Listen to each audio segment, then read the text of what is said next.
Welcome back to the Power Hour. This is Joyce Riley. Thank you for joining us in the Power Hour today. And that is Money by, who's that by? Pink Floyd. Never heard of them. No, just kidding. Pink Floyd. Money. Yeah, welcome back to the Power Hour. The reason we're playing that is because we're talking about money today. And the news is not good coming from Bob Chapman, saying that there may be devaluation of the dollar, and they'll give you one for every two, or for every three. I mean, they'll give you, wait a minute, what did you say, Bob? You said they'll give you one for what? One for each three that you own. For each three that you own. So I hand you $3 in your pocket, you turn it into the U.S. government, and it'll give you either a new Federal Reserve note or something like that, a new U.S. note, probably a Federal Reserve note, unless we can do away with it before then. Yeah, right. Oh, and then so you'll get one new one, and how it'll be treated with debt, I don't know. If it was not adjusted, everybody in the country would probably go bankrupt. Mm-hmm. So I would assume that if you owed $100,000, then you'd owe $33,500. If you were making $100,000 a year, you'd probably have your salary adjusted to $33,500. That sort of thing. But it's only a guess. We don't know what these people are going to do.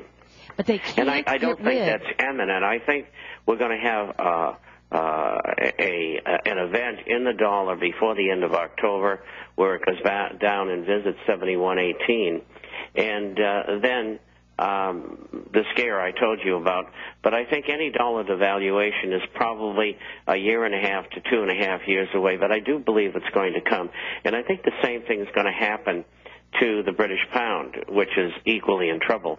On the other hand, there's so many currencies in trouble, and most of them have been following the precept of, quote, zero interest rates and increases in money and credit of approximately 17 or 18%, the exception being the euro. I think that there's a good chance here that there could be a meeting like the Smithsonian meeting in the early 70s, the Plaza Accord in 1985, where all the nations get together and they all adjust currencies against one another.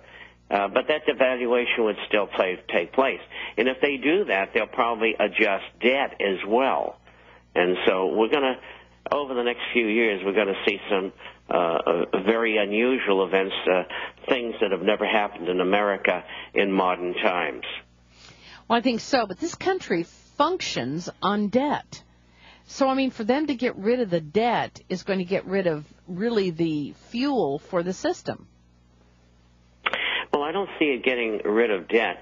Let me give you an example. The major banks and brokerage houses were using leverage in their operations between 30 and 60 times the amount of money that they had on hand or on deposit. And quite frankly, that ratio is still 45 to 1. Now, what is normal? Well, if you go back in fractional banking history, 8 to 1 is normal, 10 to 1. But even in the early 90s, that number was on average around 18 to 1. And so the banks have continued to build this debt structure. And that whole debt structure is going to have to be taken apart.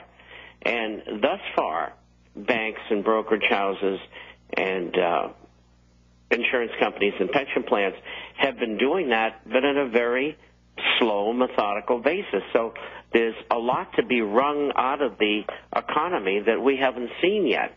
I mean, there's debts on and off balance sheet that many of these institutions have to take.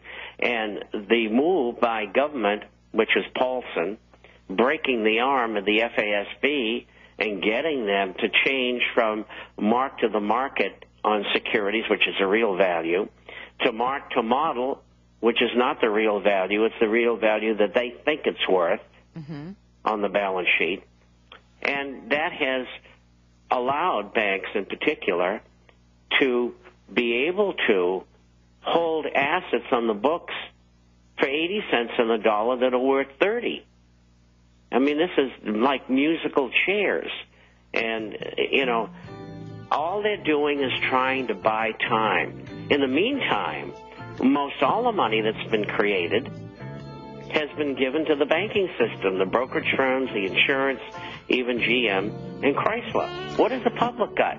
Yeah, peanuts. Exactly. We're going to be right back after this 3-minute break. Stay tuned to the Power Hour. If you have a question or comment for Bob Chapman, 800-259-9231. 800-259-9230. Back to Bob Chapman because the phone lines are jammed to talk to Bob. And let me just move through them. Linda in Ohio. Linda, you're on the air with Bob Chapman. Question or comment for Bob Chapman? Hi, Bob. I need some advice for my daughter. Last year she wanted to buy a car on payment because in order to buy anything large, a home or anything like that later on, you have to show proof of long-term payments to something. I said no, but so now she wants to do it this year, and I'm just, beleaguering the fact that she would get herself into a situation like this, and then, Well, how old is she? She's 28. And she's single? Yeah. And does she have a good job that she'll probably keep? Not yet.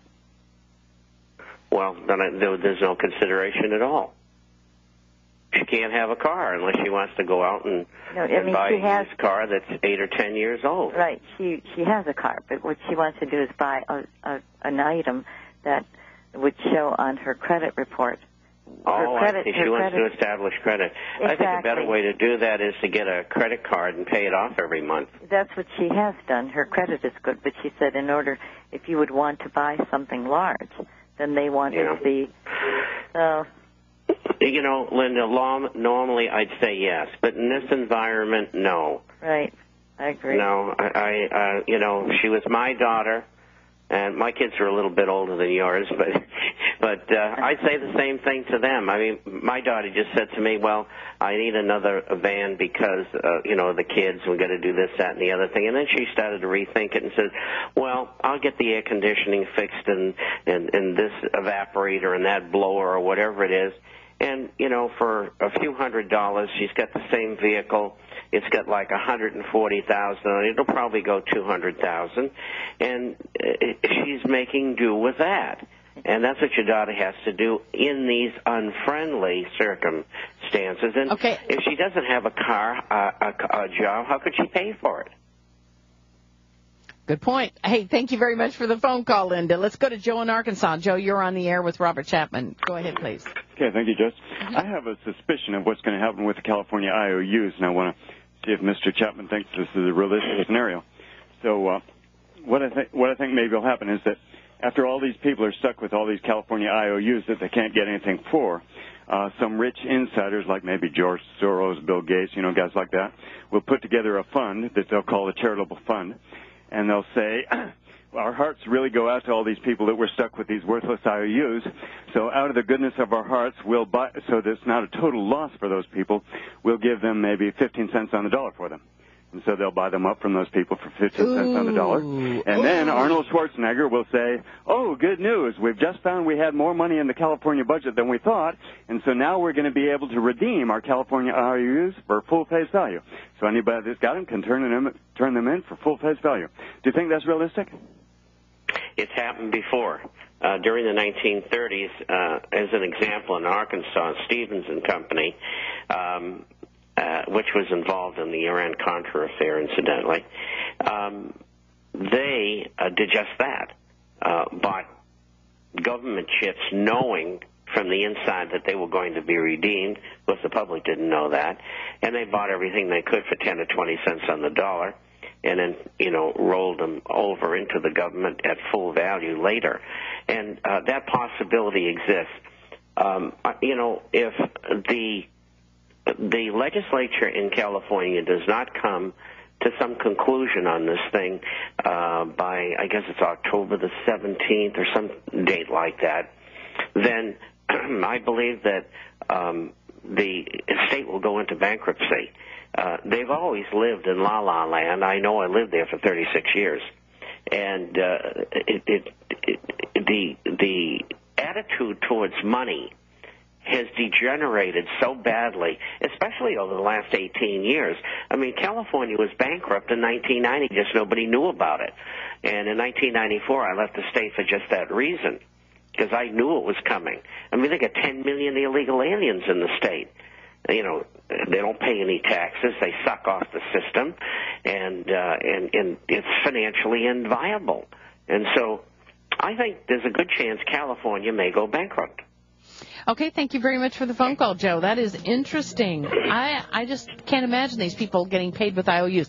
We got a phone call here at the Power Hour the other day, and a guy said, are you taking IOUs at the Power Hour yet? You know, I mean, that's where business is going to be like in the future. He was just kidding, though, but how ridiculous. We're going to be right back after this 3-minute break. Stay tuned to the Power.